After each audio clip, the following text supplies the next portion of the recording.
Tikman naman natin tong Tia Diva na matatagpuan sa Rosario Complex, San Pedro, Laguna. Napaka-cozy ng interior nila dahil minimalist lang talaga.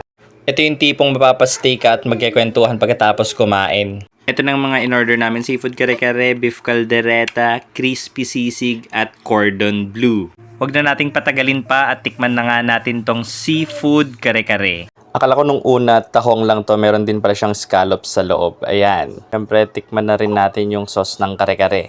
Tamang-tama lang yung lapot niya at amoy pa lang, ulam na talaga. Tapos yung bagoong nila napakamalinamnam. Hindi lang sa kare-kare ko nilagay, kahit sa anong ulam nilalagay ko eh. Nga, unang kagat, malinamnam agad. Kita niyo naman sa facial expression ko, sulit talaga at nasarapan talaga ako dito, lalo na dito sa bagoong. Ang next naman natin, ang beef caldereta.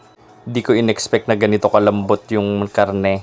It melts in your mouth. Syempre meron din siyang mashed potato. Next is crispy sisig. Hindi ko in-expect na meron palang ganitong timplang sisig, pero hindi ko masyado nagustuhan. Yung shrimps nila, dahil expert ako sa shrimp, alam kong fresh na fresh to dahil humihiwalay talaga sa shell. At ang final, cordon bleu with flour. Ayan, nakikita niyo yung bulaklak na yan. Edible yan. At etong sauce, napakasarap, bagay na bagay sa cordon bleu. Etong white sauce, napaka-creamy at hindi maalat. Kaya ano pang hinihintay nyo? Try nyo na sa Tia Diva.